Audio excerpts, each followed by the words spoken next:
Class 12th। Lesson poetry lesson two है the true beauty. The true beauty means होता है वास्तविक सुंदरता। वास्तविक सुंदरता इस पोएम को लिखा है थॉमस क्रू ने। इसके पोएट कौन है? Thomas crew. ठीक है, तो सबसे पहले इसमें जानते हैं। The poet has presented a fine comparison between the physical beauty and the spiritual beauty. Cheeks as red as rose, lips as red as the jane, coral or munga, and the bright eyes shining like stars make the physical beauty. इसमें poet ने क्या किया? शारीरिक सुंदरता तथा आध्यात्मिक सुंदरता के बीच दोनों में कंपैरिजन किया है, तुलना किया है। शारीरिक सुंदरता, आध्यात्मिक सुंदरता। ठीक है, अब दोनों में कंपैरिजन आप लोग समझ लेना। तो उसमें तुलना उसने किया है क्या? गुलाब जैसे लाल, गुलाब जैसे लाल कपोल, कपोल मीन्स गाल होता है। ठीक है, गुलाब जैसे लाल गाल और मूंगे जैसे लाल होठ और सितारों जैसी आँखें, चमकने वाली चमकीली आँखें से मिल करके शारीरिक सुंदरता बनती है। ठीक है, this physical beauty goes on decreasing with the passage of time. जैसे जैसे समय बीतता जाता है, हमारे शरीर की शारीरिक सुंदरता जो है घटती जाती है, शारीरिक सुंदरता घटती जाती है। ठीक है, so the love of the physical beauty goes the decreasing with the passage of time, so the love of an admirer of physical beauty loses its intensity with the gradual reduction of it। और इसलिए धीरे धीरे शारीरिक सुंदरता में कमी आने के साथ ही इसके आकर्षण की तीव्रता भी क्या होती है? घटती जाती है। जैसे जैसे उम्र होती जाती है, आकर्षण मतलब दूसरे लोग देख करके आकर्षित होते हैं, वो भी कम होने लगते हैं जैसे जैसे सुंदरता शरीर घटती जाती है। और दूसरी ओर क्या होता है? ऑन द अदर हैंड, मतलब दूसरी तरफ spiritual beauty consist of the virtue like goods ideas of the mind, nobility of the nature, temperament and purity of character. The attraction of spiritual beauty goes on increasing and it comes to an and.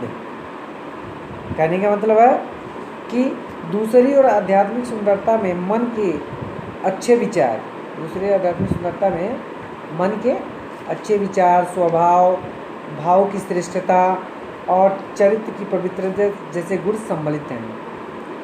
आध्यात्मिक सुंदरता का मतलब समझ गए आप कि हमारे मन कैसे हैं, हमारे विचार कैसे हैं, हमारा स्वभाव कैसा है, भाव कैसा है, चरित्र कैसा है, ये चीज़ें हैं। आध्यात्मिक सुंदरता के प्रति आकर्षण निरंतर बढ़ता जाता है। आध्यात्मिक सुंदरता जैसे हम बड़े होते हैं वैसे हमारे अंदर सोचने की शक्ति है ना, बात व्यवहार सब अच्छा होने लगता है। लेकिन शारीरिक सुंदरता क्या होता है? वो घटता जाता है, आकर्षण कम होता जाता है और कभी समाप्त नहीं होता। आध्यात्मिक सुंदरता कभी समाप्त नहीं होता, कितना भी समय बीत जाए। इसलिए शारीरिक सुंदरता की तुलना में आध्यात्मिक सुंदरता कहीं अधिक मूल्यवान और अस्थायी है। Hence, spiritual beauty is far more valuable and stable than the physical beauty. Okay? तो फर्स्ट स्टेंजा में उसको हम हिंदी में इंट्रोड्यूस कर रहे हैं, ठीक है, एक्सप्लेन कर रहे हैं हिंदी में।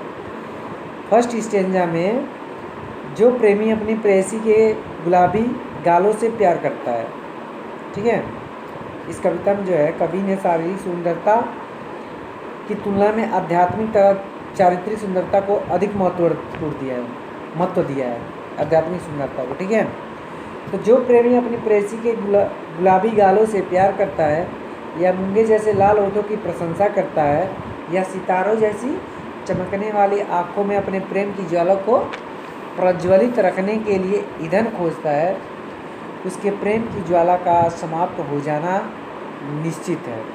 इसका कारण यह है कि समय की गति के साथ, मतलब जैसे वृद्ध होता जाता है, प्रेयसी का शरीर, जो इसकी प्रेमिका होती है उसका शरीर जो होता है सौंदर्य नष्ट हो जाता है, धीरे धीरे नष्ट हो जाता है। दूसरी स्टेंजा का मीनिंग है, एक्सप्लेन कर रहे हैं। एक समान रहने वाला निश्चल और सुदृढ़ मस्तिष्क, एक समान रहने वाला निश्चल और सुदृढ़ मस्तिष्क, उत्तम विचार, शांत इच्छाएं, समान प्रेम भावना से जुड़े हृदय, कभी नष्ट न होने वाले प्रेम की ज्वाला को अस्थायी रूप से प्रज्वलित रखते हैं। यहाँ ये गुण विद्यमान नहीं रहते हैं, वहाँ ये ऐसी प्रेयसी के सुंदर कपोलों, होठों, कपोलों मीन्स होता है गाल, प्रेयसी के जो अपनी प्रेमिका के सुंदर गालों, होठों, आँखों से घृणा करता हूँ।